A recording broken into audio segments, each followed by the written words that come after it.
Our speaker has arrived, and now we'll start. Okay. So my name is John Briganti, and I am a faculty member here at MIU. And my job today is really to make my computer available and to connect you to Elaine Guthrie, who is a longtime member of the ComPro administrative organization here at MIU, and is currently an associate dean or a co-dean of the ComPro program. Is that correct, Elaine? Right now, I'm Dean of ComPro Admissions. ComPro Admissions. All right, Elaine can best tell you about Elaine. All right, I'm going to turn it over to Elaine, who will then introduce our speaker. So here we go, Elaine Guthrie. Okay, thank you, John. So, as John hinted at, that many are, or at least from the beginning of the program, I was the administrative director overseeing this Master's in Computer Science program.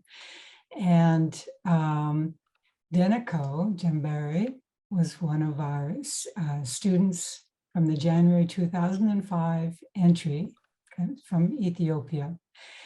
And Denekew was voted as the student government representative for the ComPro program, which is how I got to know him, because he was always in my office trying to, help the students in any way he could with different suggestions, different ideas or requests, whatever. And it was always great to speak with Denekew.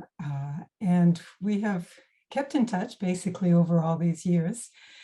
We visited him a couple of times, him and his family and other students in this Seattle area. So it really, and I have found out, from interacting with Denekew over these years, how amazing a person he is. He really has taken whatever has been given to him, all the good luck and support for his life, his family, everything, and he gives back. He always just gives back wherever he can help, particularly, for his home country of Ethiopia. It's really an amazing thing what he has done, and which is what I'd like to kind of just go over and mention some of these things that he's done and continues to do. So really is my great honor and joy to introduce Denekew Jembere to you. So as I mentioned, he's in the ComPro program in January 2005. And then in October 2005, he started working at Microsoft. My understanding, he's been there ever since. And he graduated in June of 2008. He, just to go over his timeline, he completed his Ph.D. In July 2022 in Technology Innovation Management, Data Science Specialization. His wife-to-be joined MIU in October of 2006, started CPT at Microsoft in September 2007, and is now a senior software engineer at Microsoft.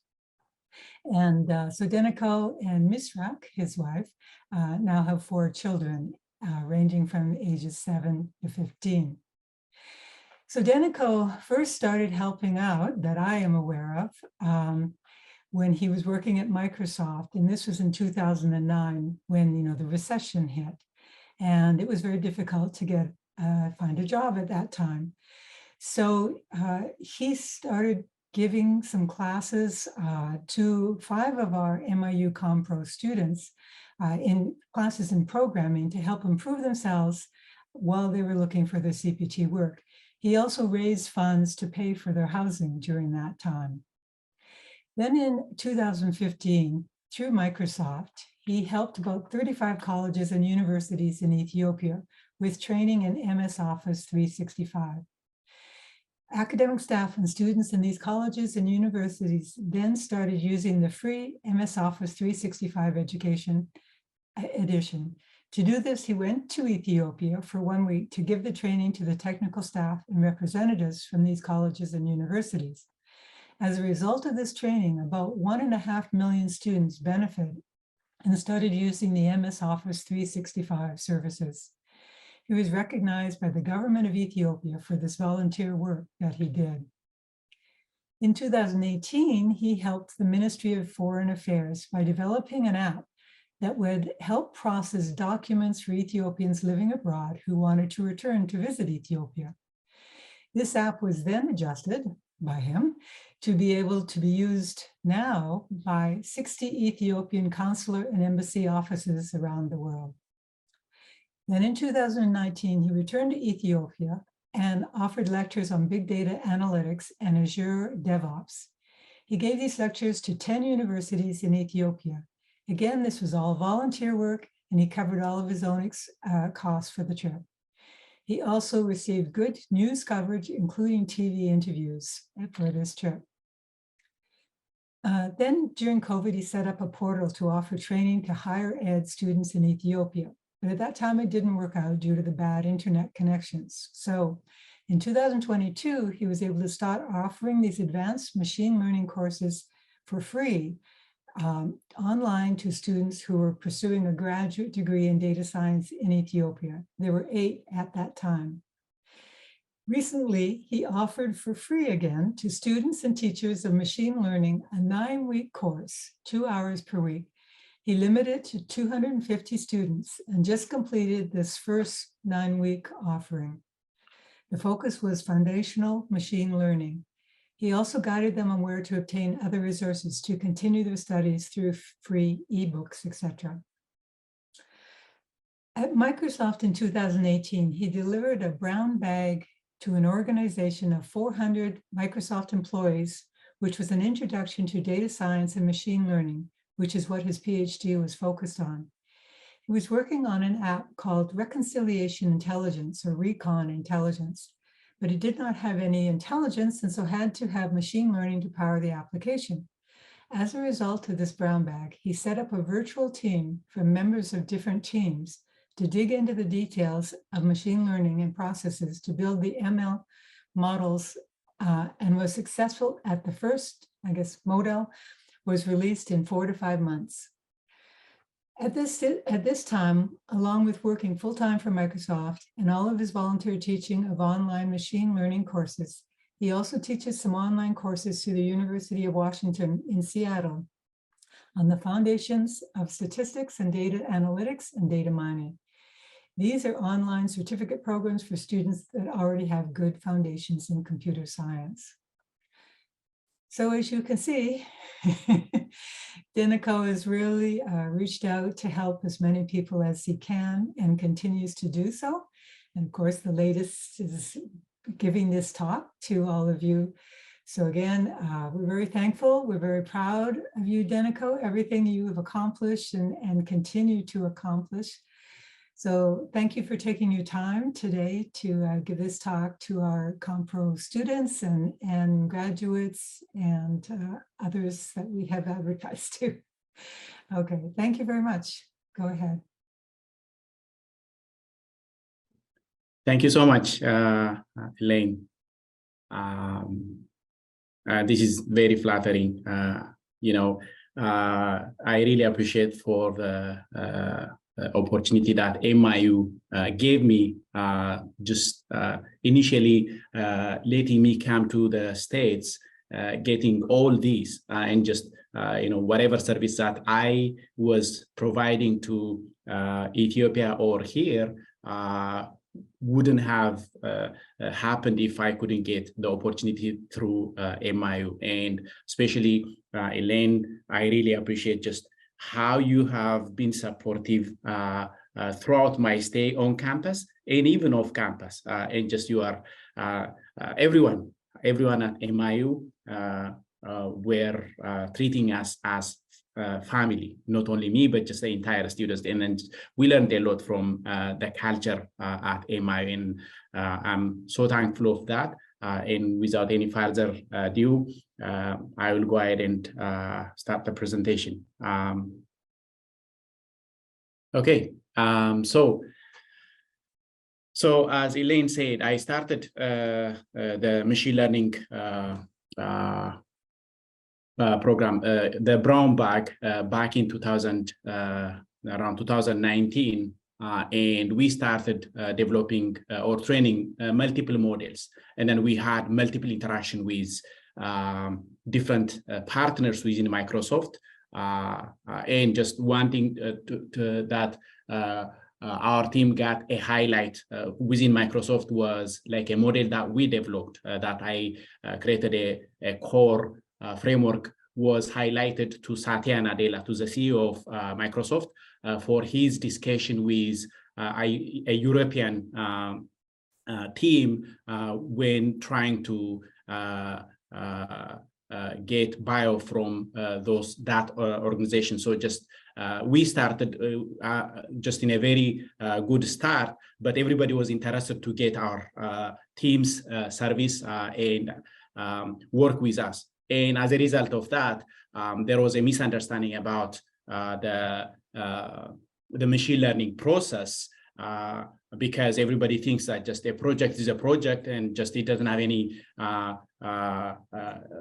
different nature as the regular project that is being undertaken in the IT industry. And as a result of that, I dug into the details of like just sharing the experience to teams, to our team, and just and the entire organization having multiple teams. As Elaine said, we have about 400 employees within our organization, and then just this presentation was presented to those folks and also our partners. The purpose is to basically just set up a good foundation and aligning the technical teams who are responsible training machine learning models, and also the business partners who are expecting the outcome of those projects. So we will be discussing about the team's experience, the CRISP or the cross-industry standard process for data mining methodology. And Microsoft also has developed its own Microsoft team data science process. And then just we will see how and compare the difference or similarities between the two processes that Microsoft built and the CRISP DM process, and how the Agile methodology and data science process can go together, and just related to that, the sprint planning, the sprint duration, and the definition of done for data science user stories. And from our team's experience, our team initially was said to be a risk insight team, but later that risk insight was a virtual team created by me, bringing multiple people from different teams to work on similar goal on training machine learning models. And later, this team became an actual team, keeping all those members of the virtual team, and then called Connected Data Insight. And its purpose was to create 360 views of our customers, products, and financial transactions, and also provide rich knowledge and value of connected data insights. And we have implemented multiple models within commerce group, which are finance related, event predictors, cash flow forecasting, and anomaly detection models. And we collaborated with multiple teams. For example, the CRM Dynamics team within Microsoft, we enabled them by providing them like just a core implementation on anomaly detection models. This is the model that was showcased to Satya Nadella as one of the best models that was built within our commerce group. And currently, as we speak, we are working on fine-tuning GPT models for use in different features areas in the finance and Azure consumed revenue services. This is as we speak.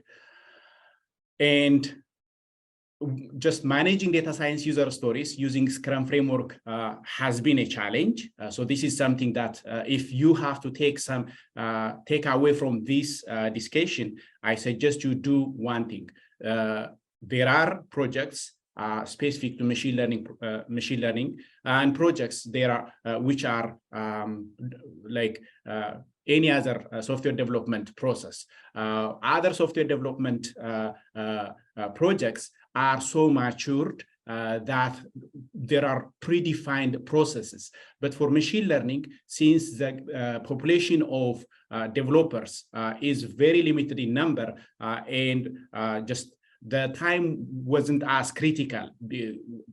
What was critical was delivering the model, a trained model, whatever it takes. But just when we are merging these data science projects along with other software development projects, there is a conflict and a challenge. People expect, or especially just partners or teams that you work with would have challenge of understanding what it takes to do a machine learning related project, or like a combined one, machine learning and other software development process based projects. So business needed very quick turnaround on data science projects, and misaligned expectations were there between the project teams and the business. So we needed to align the iterative nature of data science process along with the other software development process. So as a result of that, I did this presentation, which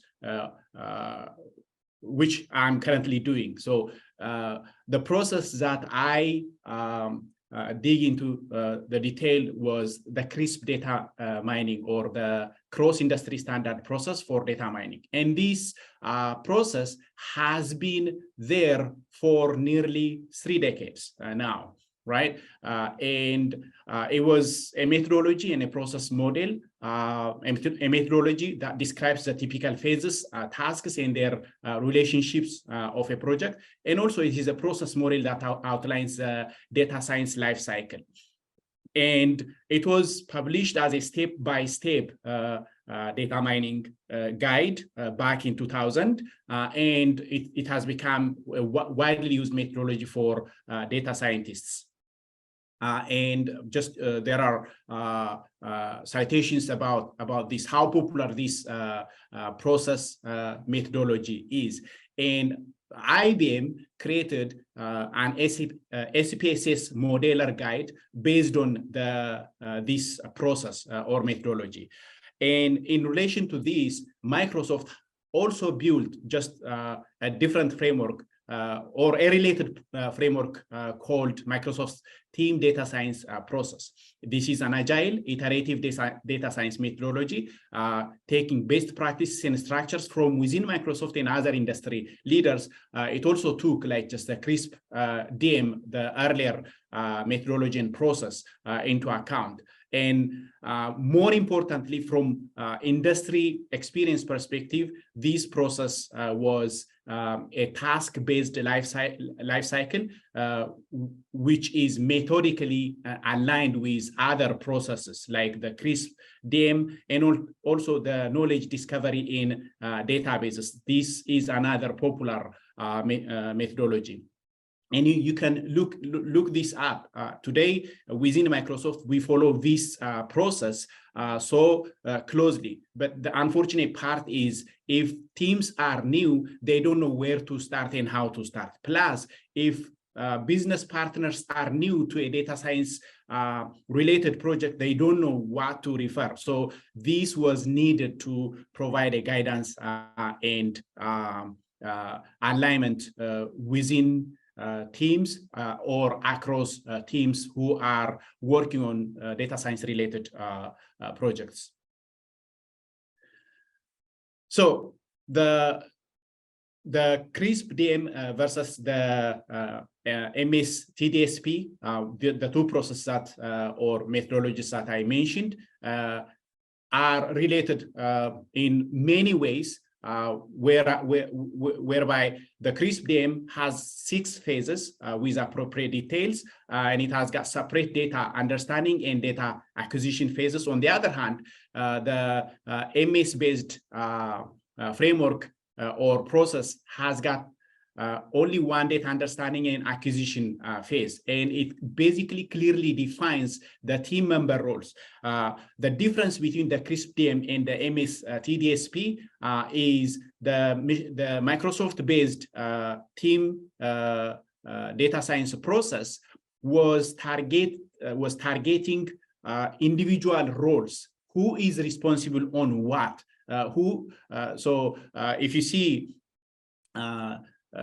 You would see this diagram in the article. Just when I share this detail, you will find this. In this diagram, the responsibility of the solution architect, the project manager, the data engineer, data scientist, application developer, and project lead. These are personas identified or roles identified with their corresponding responsibility at different phases of the data science project. So if you are building or training a model, you would be playing just one of these roles, and your role is properly defined and outlined so that you can clearly communicate with other team members with different roles or similar roles. So that is the difference between the CRISP-DM and the MS TDSP.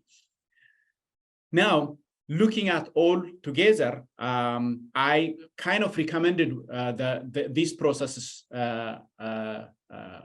just aligning more or inclining more to the TDSP or the Microsoft Team Data Science process. We identified, suggested or proposed our team to follow this: the business understanding as the first phase, the data collection and understanding, the data preparation, modeling, and deployment. And what does each mean? So it is important to understand, if you are going to involve in a data science machine learning project, you have to understand these phases. These 5 phases are very important. At times, the second phase could be split into 2.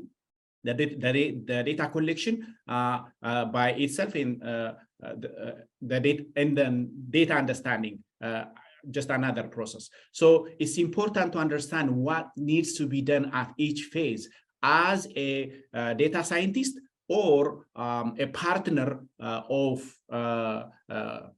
playing a different role within the data science team or data science project. So when we go to the business understanding is an important thing. Most of the time, people assume that a data science project can be done by simple discussion, and then just you would see. I wanna do just clustering on this thing, and I wanna do just anomaly detection. But what is the problem? What are we trying to solve? So to address that, the first and the most important phase is the business understanding phase. In this phase, getting to know business reasons for what for your data science effort to ensure that everyone is on the same page before expanding valuable resources. And this phase involves formulating questions that define the business goals that the data science techniques can target, and also helps avoid producing the right answer to the wrong questions. There are tasks that, as you can see in business understanding, which involves determining the business objective by formulating questions that define the business goals targeted by the data science techniques. And the outputs of this particular task is our background details, business objectives, and the business success criteria. And assessing the situation.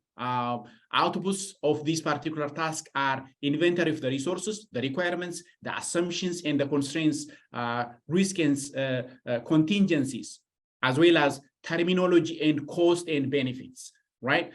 In a business understanding, it's important. As software engineers or data science, you don't know about some business domain. So it's important to understand the business domain before trying to solve the business, or have someone who understands that business domain so that they are part of the project to give you insight. So that's important. And determining the data science goal is done in collaboration with you as data scientists or playing a different role, or domain experts by asking relevant and sharp questions.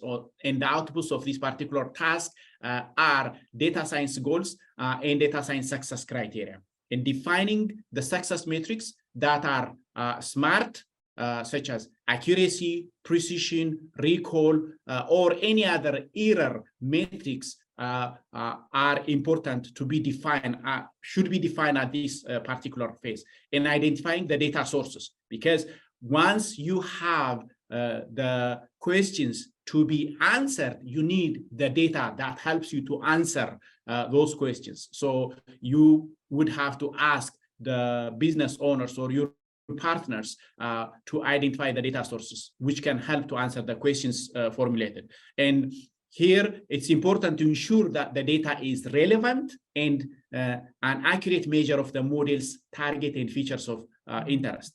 And the next phase is data understanding, which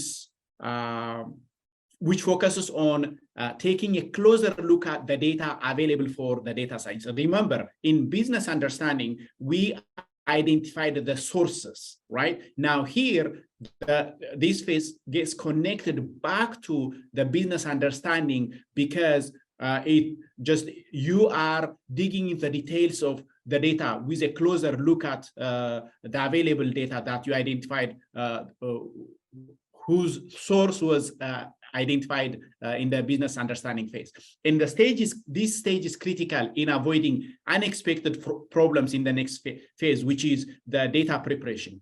So the initial data collection is important to become familiar with the data, to identify data quality problems, and to discover first insights into data and or detect interesting subjects to form hypotheses regarding the hidden information.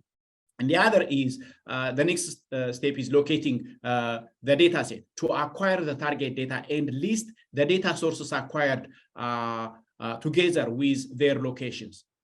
Usually, like just at times you hear I want to do this data science project on this and that, but just do you have data?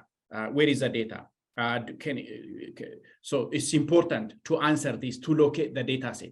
And this will help both with feature replication of the project at hand and with execution of similar future projects.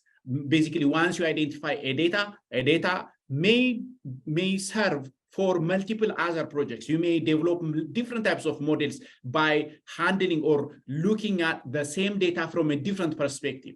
So exploring the data helps you or enables the project team to address the data science questions using querying, data visualization, and reporting techniques. When you do that, you basically get a good insight into the data that you have at hand.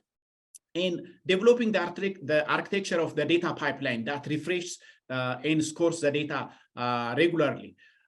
Basically, like, this is very important.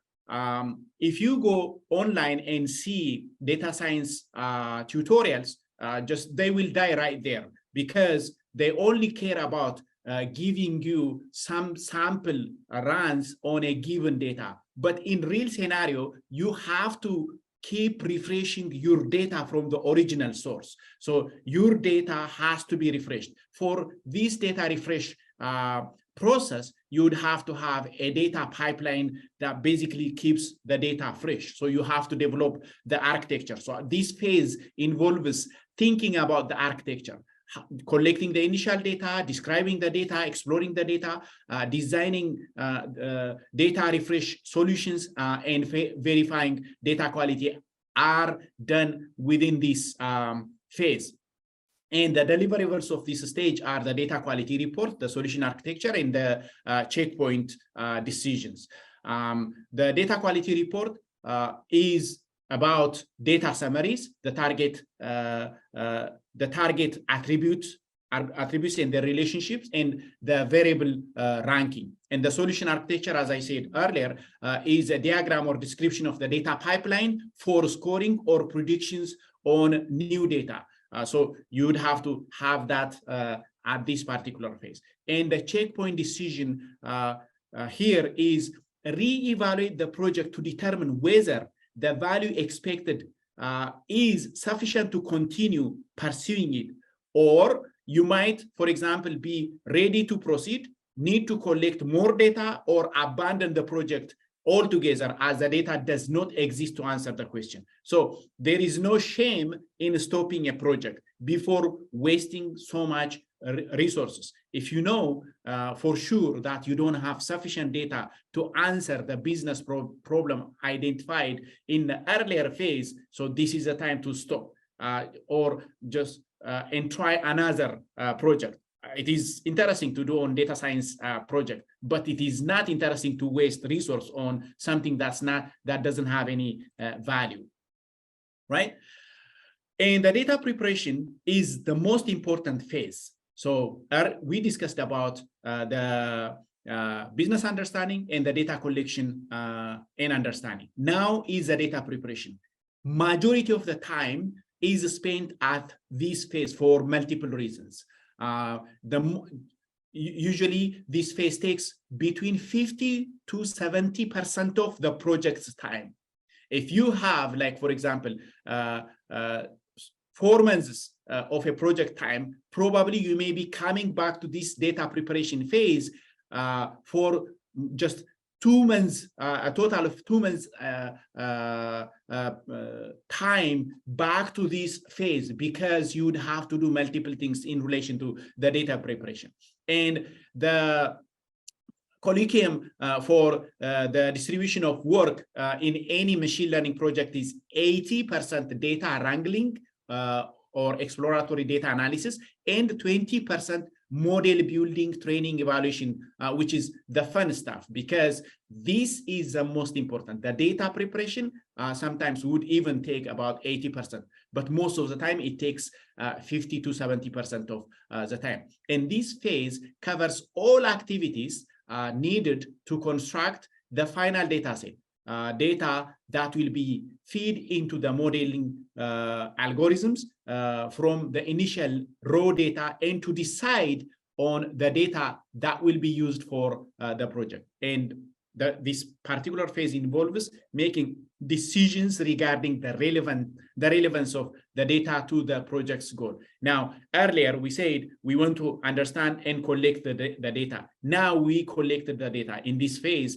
in the data preparation, we are preparing the data for our purpose. But you have to pause and ask a question. Is this the right data? Can we make more processes, like just explore, visualize the data more to ensure that we have the right data at hand to answer the right question in the right way. So, and just in that process, you would have to do data cleaning, which involves selecting subsets of the data, insertion of suitable defaults, or more ambitious techniques such as estimation of missing data by using modeling technique, or transforming some of the columns to new columns, so that the newly engineered features will help you address or solve the problem at hand. And the main output of this phase are the clean dataset and dataset description with quality to the level required by the target analysis technique, which is just the next phase would be the modeling phase, whereby you would have to select algorithms. But for those algorithms, the data has to be ready. So there will be just a back and forth between the next phase and this phase, because at times you choose algorithms, and the data may not be ready for those algorithms, and it goes on like that. So the main task involved in this phase are selecting the data, cleaning the data, constructing the data, integrating the data, and formatting the data in the expected format. Now we have the data prepared, right? The next step is the fun part, which is modeling. And this phase is usually conducted in multiple iterations with the phase within the phase and going back to the data preparation phase. As I said earlier, just the data that you prepared would be thinking one target algorithm or just few algorithms. But during your iterative modeling technique, you may find the algorithms that you selected are not suitable for answering the business questions that you raised at the beginning of the project phase. So in this phase, you would have to go back to the model, the data preparation phase, and just get ready data that is going to be aligned with the requirement of the new algorithm that you started. So in this particular phase, so various modeling techniques and algorithms are selected and applied, and their parameters are calibrated to optimal values. As you can see, as you can twin, just a channel for, listening to the right radio show. Machine learning algorithms have their own parameters that you can twin. So a given algorithm can be twinned, or parameters of a given algorithm can be twinned. After twinning the parameters of that algorithm, you may choose, oh, this algorithm is not good enough for me, so I may have to use a different algorithm. So you have multiple options. Fine-tuning a given algorithm, or just dropping that, abandoning that algorithm, and then just choosing a new algorithm. In any case, the techniques, some of the techniques that are involved in this case are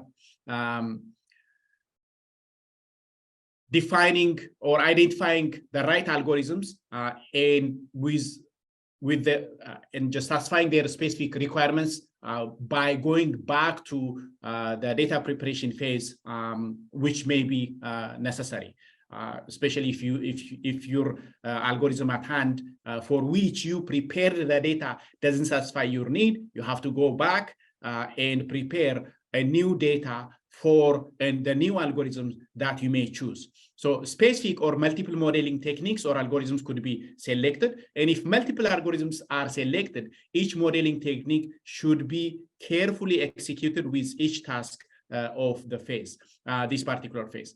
And the main tasks in this phase are selecting modeling techniques, which involves rationally selecting algorithms and platforms or a platform to train the target model. And the output of this task is the actual model algorithm and the parameters, the fine-tuned parameters of that algorithm, because you need that going forward. You are going to retrain this model. A model training is not going to be like just a final code. You would have to do and redo as new data comes. You would have to just let the model learn the new behavior, the new from the new data, and do the required fine tuning. So as just a living thing, a model can grow, develop, and retire and finally die. So just during the maintenance period, you would have to consider that. So for that, from the modeling technique, the algorithm and the corresponding parameters are required to be properly documented. And the feature engineering is another task, which is determining the optimal data set and features of the model training. You have the algorithm, you have the parameters, and you also should have the engineered features if you have engineered features, in addition to the raw features that come with the data set. And then the model training process have to be documented. The outputs are the parameter settings, the model description. And evaluation or training a new model is also just among the tasks of this particular phase, which means, which is something that I already mentioned. You may have to reevaluate a given algorithm or train a new model. You just the target algorithm in your mind could be the first one, but that algorithm in your mind, after fine tuning and multiple with its parameters, you would have to try a new algorithm. So modeling technique is based on the data preparation, and then just remember, you would have to go back and forth between the data preparation and the modeling phase. Now comes the final part, which is the deployment. So you have your model ready for deployment. You basically train the model, you fine-tune the parameter, you identify the algorithm, you fine-tune the parameters, you engineered the required features, and then you train the model. Then comes the deployments. This stage is a one-way stage from the modeling to the deployment. So it involves deploying the model with a data pipeline to a production or production-like environment for final user acceptance.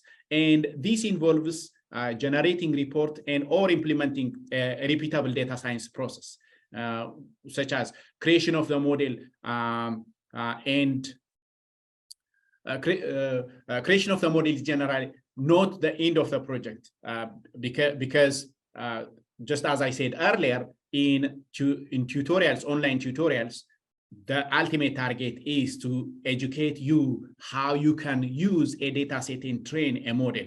It's done.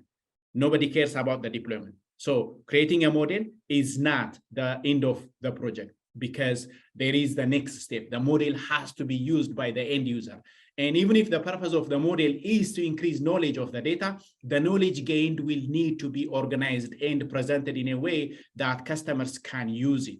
At times, you may be building clustering model on a given data, and then just you may call it done because you may not need to cluster new data.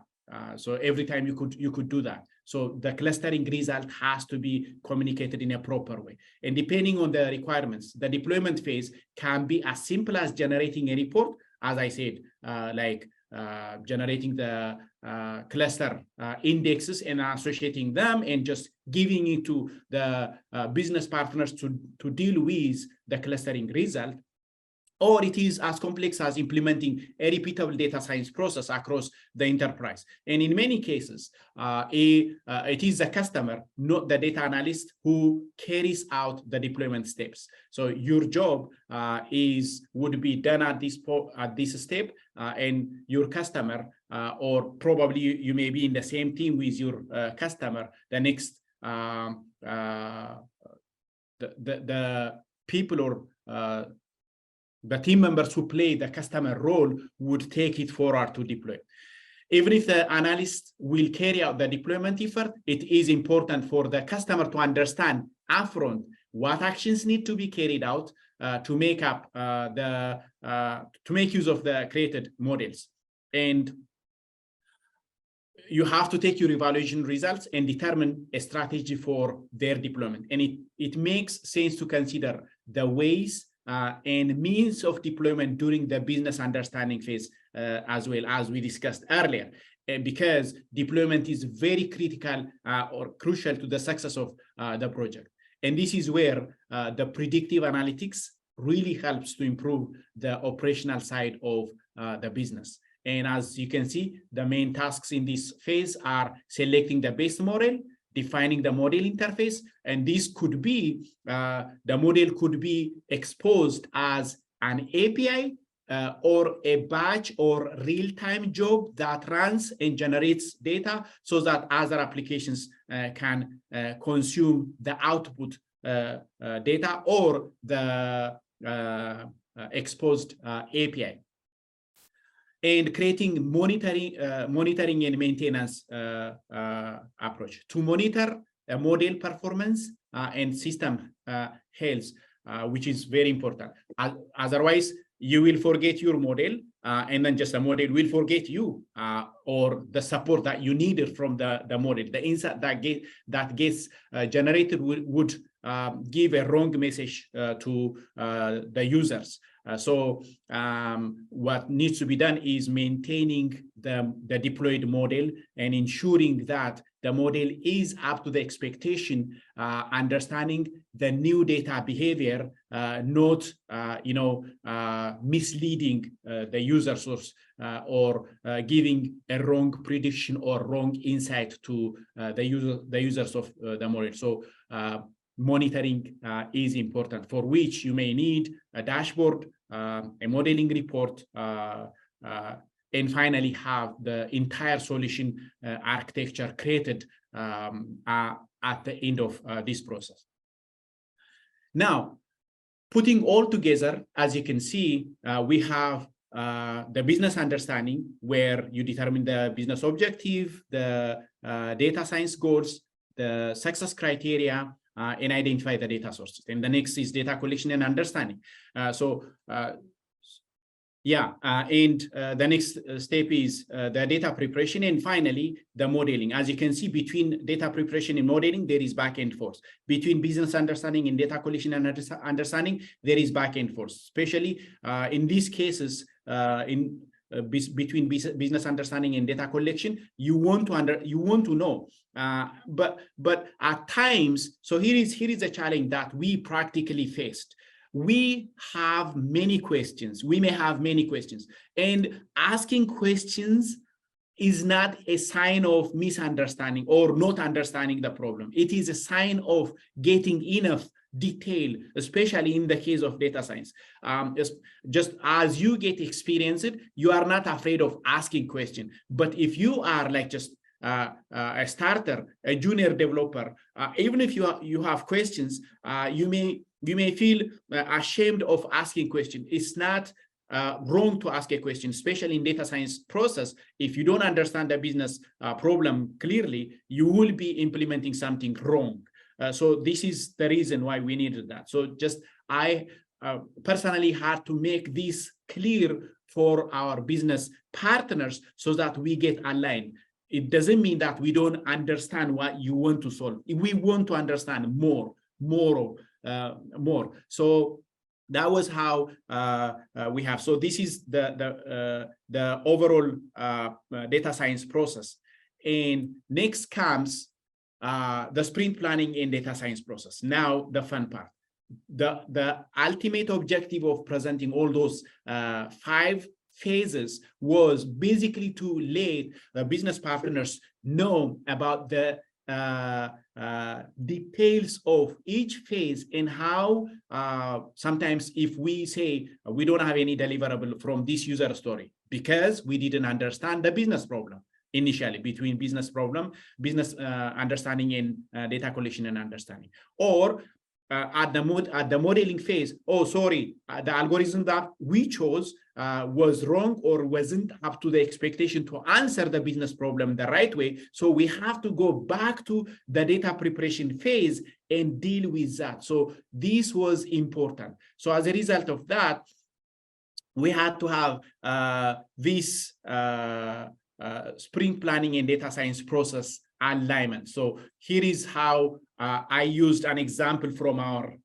own sprint board. In the sprint board, as you can see, each of them are identified. For example, just in the one that you see at the back, here we have the business understanding as a phase, right? And a user story, and each of the tasks that I discussed earlier are identified as the tasks. So a user story. So in project management, you have different levels,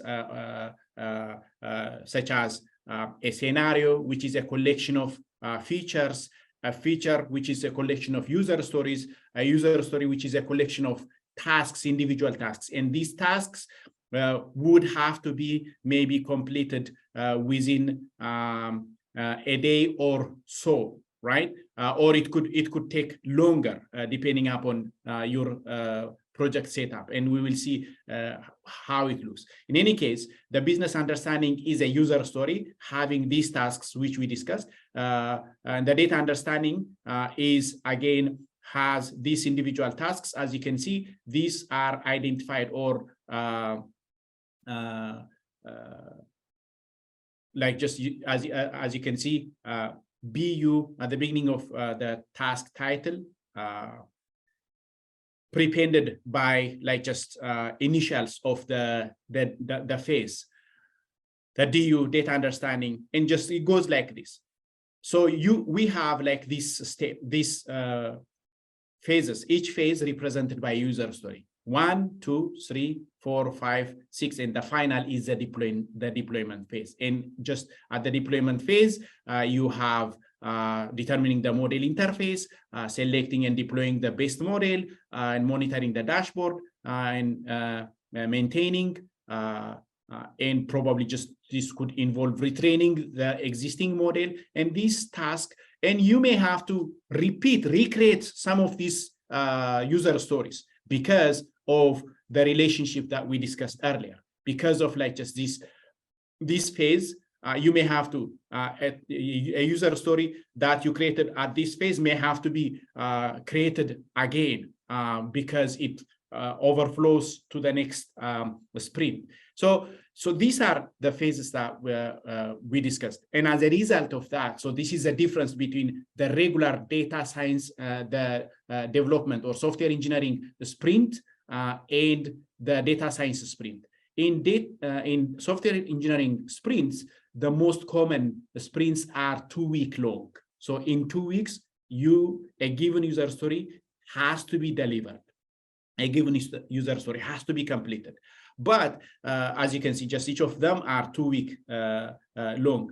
But in data science, since it is research-based, the user story that you chose may take up to 4 weeks, like the business understanding, or the data understanding and preparation, or the data understanding collection, or the data preparation, or the modeling. So each of them take this much, up to 4 weeks. So this was a kind of challenging to align business partners who are used to the regular dev sprint that ends in 2 weeks. And it basically creates stress on team members that are basically expecting some understanding from the business partners, but the business partners work with other non-data science project teams which are immediately delivering stuff as they just as promised. But since this is research-based, it was important to create this clarity and alignment. And finally, in the feature planning, it's important to have at least more than 3 months. So this was communicated, and I think just we kind of created alignment. So the definition of done for other user stories, for the dev user stories, like just in the dev sprint, a user story has to be done with a predefined criteria. But in data science, the definition of done is different. The definition of done could be moving to the next phase or going back to the previous phase, from modeling back to data preparation, because you have to redo some of the things that you have done for one algorithm that doesn't work for another algorithm. So the definition of done for data science user stories is cannot be committed at each iterations in. Because of the quality of data that impacts the development and accuracy of the model, or unknown data availability until business variables and data sources are learned, and other related stuff. So the definition of done for data science data science user stories should be at least one of the following: validation of a hypothesis, or knowledge growth, or presentation of the exploration insight, or delivery of the technical asset could be the final model that you would deliver to the business. So these are the details that was presented, and just that I wanted to share with you guys. And as you can see, just going back here, if you have to take away one important thing, a data science process is a kind of iterative process. You cannot fit user stories from a data science project in a similar fashion as the regular development process. And if you have any specific details or questions, you can get my email from Elaine or from MIU coordinators, and then you can reach out to me for any specific discussions. And thank you. So we'd certainly like to thank you very much for your very detailed and interesting presentation. There are probably some questions at hand. And if there was someone that would like to ask a question at this point, is it okay? Yes. One here, if you want to ask a question, come up to the front. Right, do we have any questions from those that are online or not? All right. I have a question, Professor John. All right, Kidist, you're on. All right, can you hear me okay, guys? Yes. All right, first of all, I would like to say thank you so much for giving us your very valuable time and sharing your knowledge and experience in your machine learning journey. My name is Kidist, and I did both my bachelor's and master's at MIU, and I'm just a fresh graduate. And in my stay at MIU, I took a machine learning course and did a project on that, and I kind of get myself interested on that. And I want to ask you some of the popular frameworks that are used in the industry for either feature engineering or training the model. And what advices will you give for developers who want to pursue their career in machine learning? And I'll be very happy if you let me join one of your free courses. And how do I get access of that? And thank you so much. Can I answer that question, or like just are we expecting? Yeah, go ahead and answer. Okay, good. Thank you. Thanks for that. That was a great question. I think that was from Kidist, right? Yes. Yeah. Thank you, Kidist. So you asked about just what are the popular frameworks, machine learning frameworks that developers could start leveraging. And the second one is how can you join my free machine learning training? So for the first one, it depends. So about the machine learning frameworks, it depends. But I can tell you the most popular one is scikit-learn. But depending upon the type of machine learning project that you are involved in, scikit-learn is for regular machine learning projects or data science projects. It has got so many algorithms. I don't exactly remember the count, but well documented. But the challenge with scikit-learn is it is written based off of like just the pandas data frame, which wasn't supporting distributed computing. As you know, machine learning projects are data intensive, for which you would have to use distributed platform. For that purpose, there is another library, the Spark ML library, which is again popular, but you would have to pay for the environment. As you know, cloud-based machine learning environments are available by Google, Microsoft, and even Anaconda is providing. So if you are to use cloud-based platforms, Spark ML framework is the second framework. And the other one is for image recognition, for image related, or just audio, video related machine learning trainings.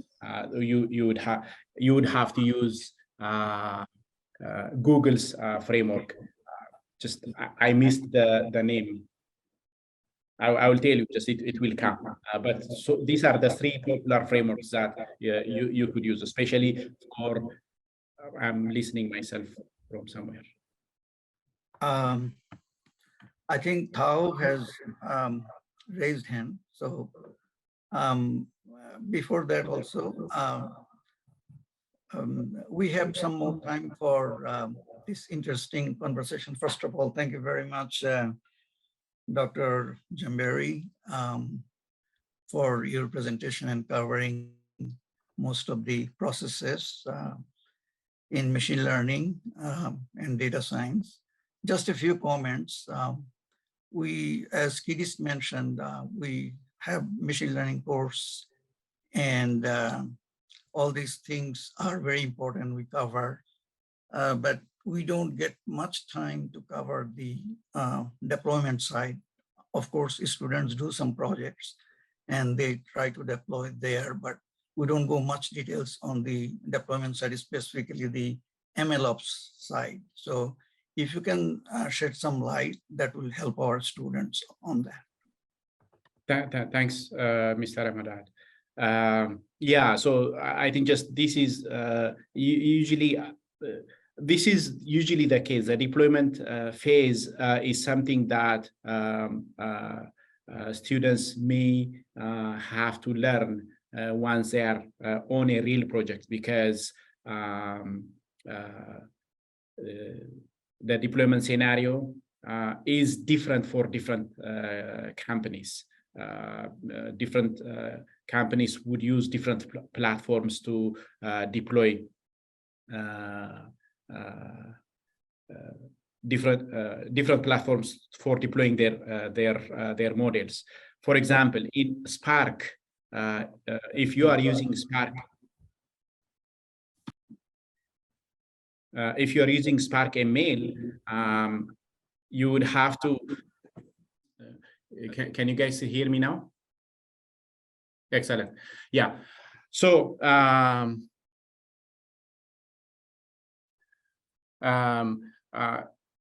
for ML DevOps, there are different approaches, especially like just if you are using Spark, depending upon the type of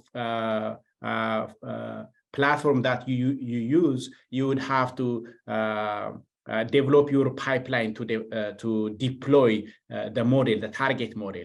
And one of the popular free model deployment or DevOps framework is MLflow, developed by the Apache Spark founder.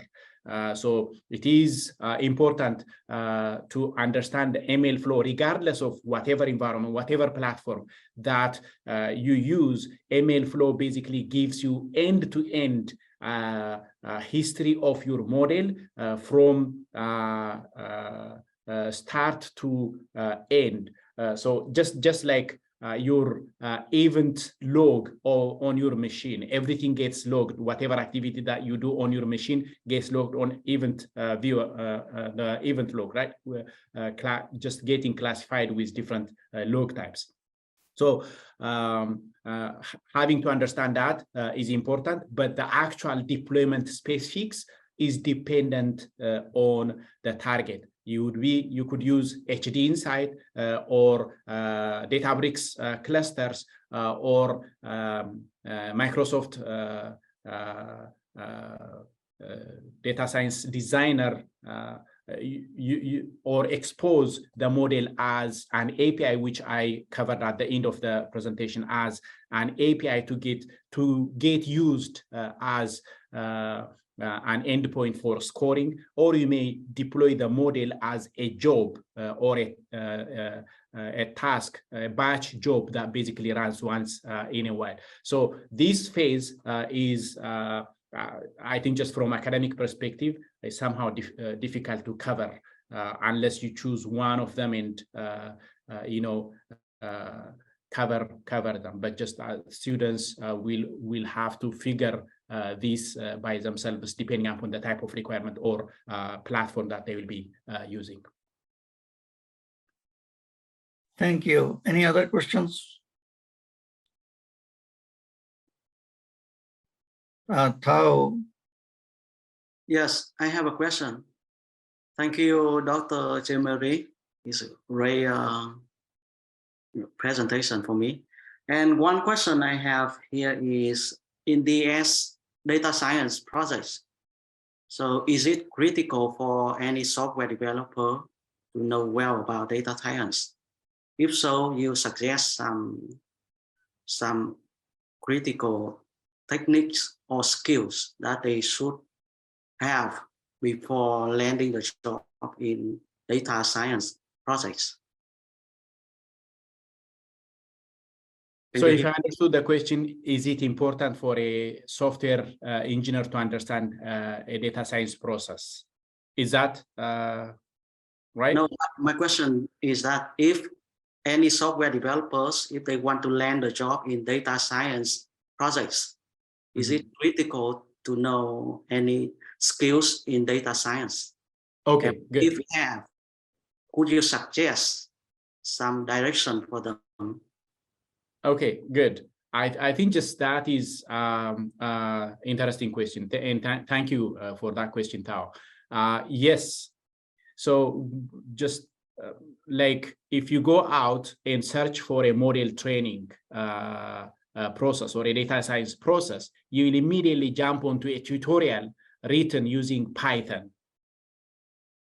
So that makes it Python is the default. Thank you. Yeah. So so Python is the default language for data science, and learning Python is the first step if you are interested in getting into data science. And the next is to learn about, there are cheat sheets that are available that you can learn, and I can also share those cheat sheets that you can start looking at the data science process. The details that I presented today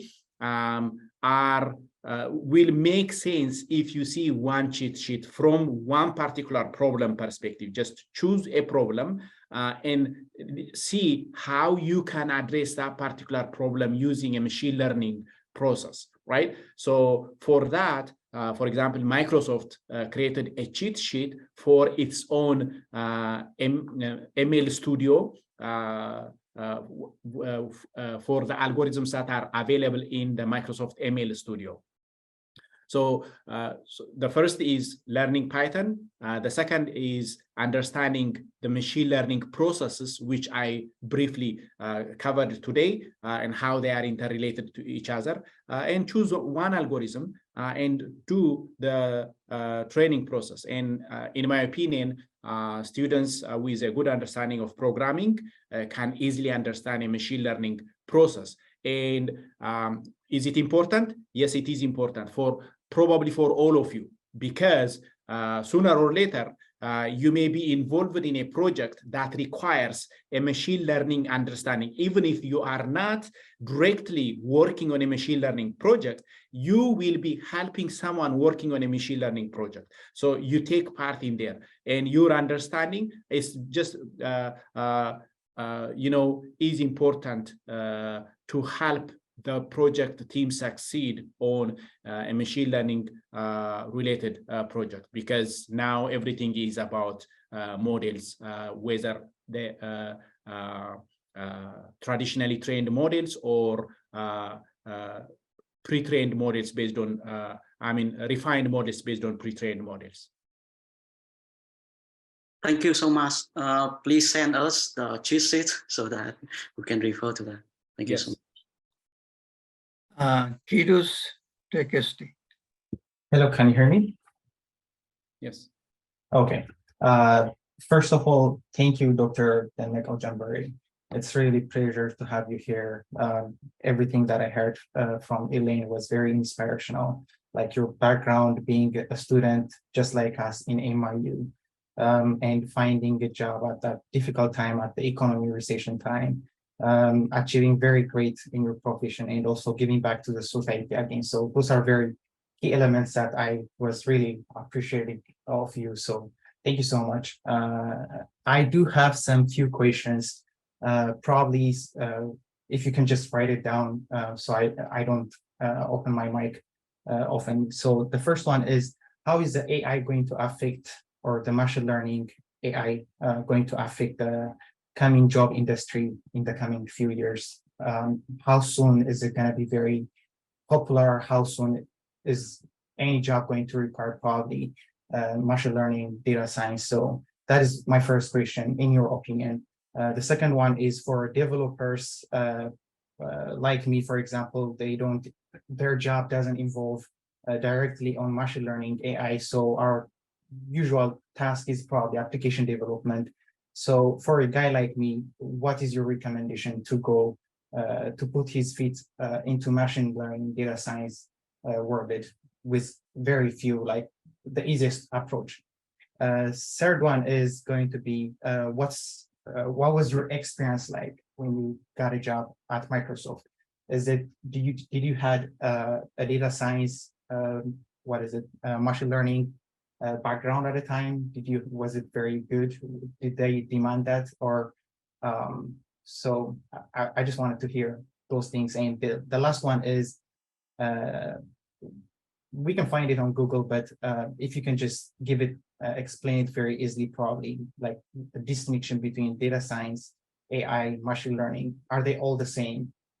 Probably if they are different, what is the key distinction? And can someone working on data science doesn't mean that he's working on AI? If the person working on AI doesn't mean he's working on machine learning. What is the key distinction between them and the similarities? So those are my questions. Thank you so much.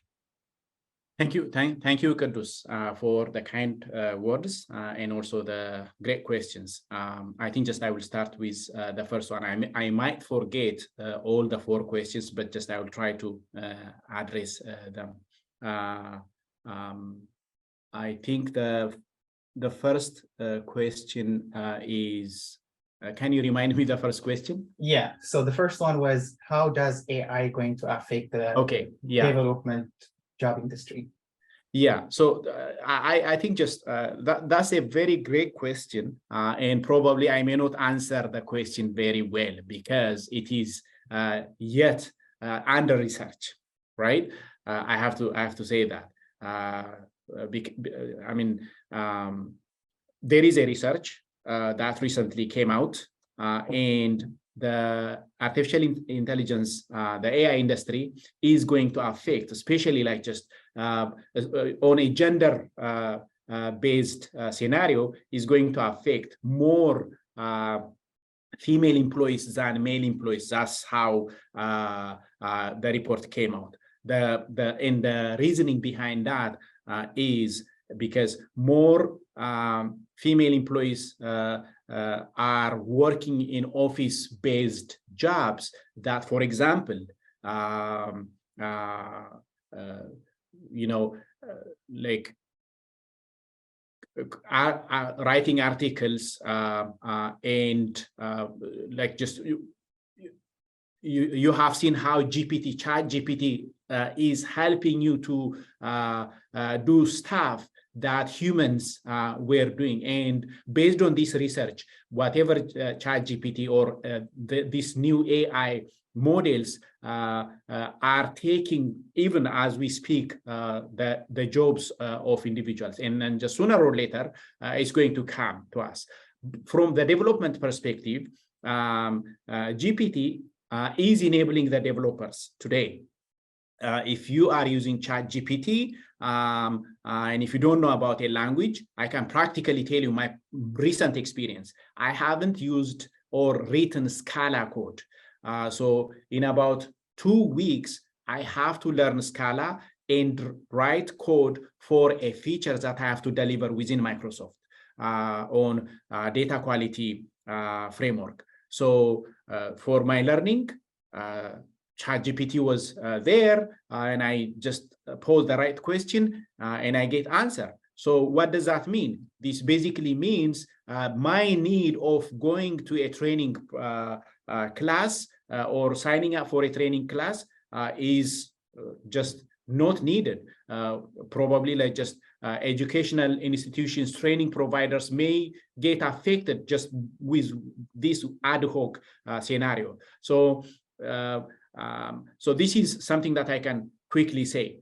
Yes, it is coming, but we have to get ourselves ready for it. So when the calculator gets invented, everybody was like, just how are people going to learn mathematics? But just, and when the computer get invented, people were thinking how a computer is going to take away jobs from people. Maybe it may affect the current generation, but the future generation is going to learn new ways of living life. So that's how I see it. And just this is not research based, but it is my personal opinion and based on experience that I have seen within Microsoft and outside Microsoft. People shift. You immediately shift to the next level, just what's not covered by AI. You basically drop the area which is covered by artificial intelligence and just move on to the area that's not covered by AI. So this is, I believe, the question, and I can answer how was like joining Microsoft, in what kind of technical capacity was I when I joined Microsoft. Just to tell you, my data science story came right after 2018. On 2018, I started my PhD. I was interested in it, and just I started the V team, the virtual team within Microsoft, and that team became a physical, just an actual team. And since then, I am involved in advanced machine learning projects within my organization, guiding my organization leaders, setting up things. But before that, I didn't. Just my job didn't require machine learning. But going back, I may look just younger, but back in 2003, I graduated from Addis Ababa University in information science, from School of Information Studies for Africa, with MSc in information science. And my final project was on a data mining project, which is just the CRISP DAME process or methodology that I shared earlier was there when I was doing my project. And my project was on frequent flyer, the customer relationship management for the Ethiopian airline. And just that was the only data science experience that I had, which was kept behind that, and data science wasn't as such a hot thing at that time.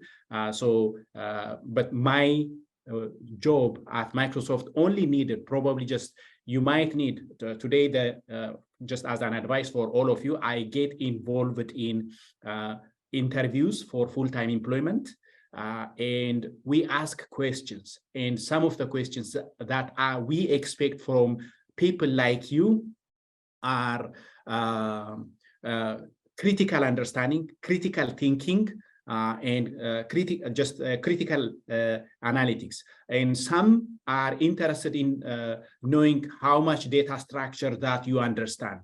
And the software engineering courses that you take at MIU are very important. So the distributed computing course, I remember I took the software engineering from Dr. Levi, the distributed computing from Dr. Guthrie. So those courses were very, very important. And just understanding those and adding data structure on top of that were the important things that enabled me to assume the job at Microsoft. And I think just I was thinking the third question. Kadus, can you remind me? Oh, yeah. Thank you so much for the answers. So the third question was for a programmer like me whose direct job is involved with application developer who never did anything probably just regarding to the work in machine learning and AI. What is your recommendation, the easiest way to step their foot into machine learning, data science, or those kind of areas? Yeah, so I think just the same way as I responded to Tao's question,